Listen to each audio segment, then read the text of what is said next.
Ashby in our town has seen so many people request housing there that they need to build 1,000 more houses. Alan thinks artists are going to build them.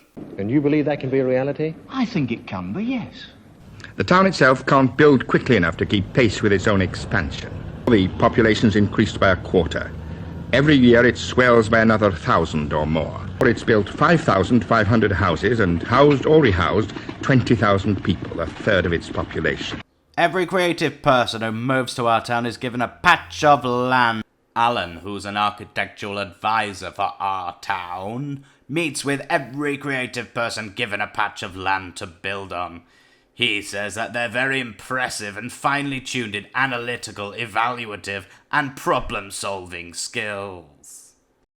And what of the safety of the houses? How could we be sure that they would keep people from turning into dust? Well, Alan thinks that as long as he inspects the houses built by artists for safety, everybody can create whatever they wish and fill this land with housing.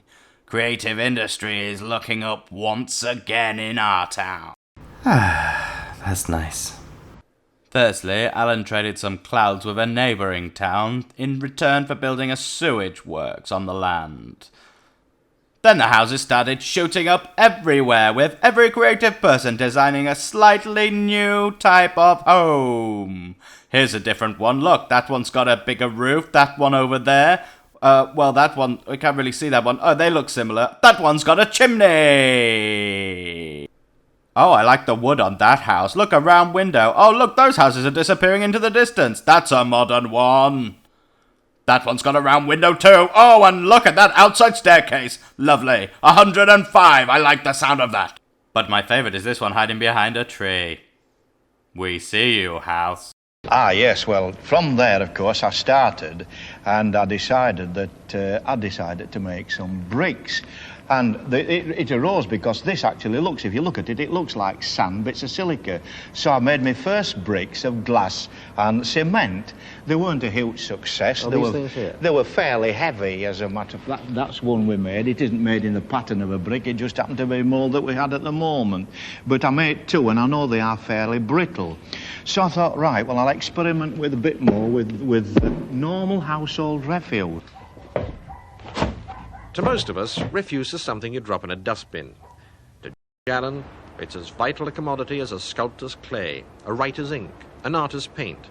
For Alan is a creative man, a man with a mission, a man who believes that muck, properly handled, with flair, with imagination, with sensitivity, can be converted from mankind's enemy into a most useful friend.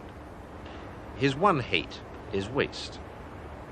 What I can visualise, and actually it is in fact my dream, to see the bricks themselves built of refuse and cement, built and actually put the buildings on.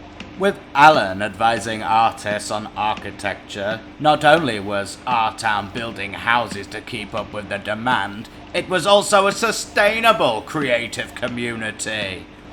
Nice job, our town.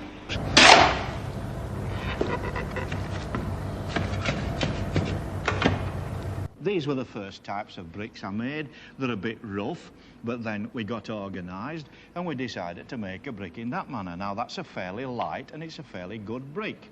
Alan's resourcefulness, resilience, grit and determination became synonymous with the values of our town. There was one thing that didn't sit well with the people of our town, however, and that is they did not feel like ladies were represented fairly in the history of the town. So, to put that right, they elected a female leader. In the last few years, and that improves you a lot. It improves your outlook on life and the way you live. It's a lot better. You feel a lot better. You can go out and mix with people and feel that you're living the same as they're doing. Miss Bulmer wasted no time at all to give the power back to the people, and a democracy was formed immediately. It worked similar to jury service. You know, you get a letter through the post and then you have to serve as an official for a while, and then power is returned to somebody else democratically. No leadership campaigns whatsoever, no dirty politics and no propaganda. Sound good? The people of our town certainly thought so.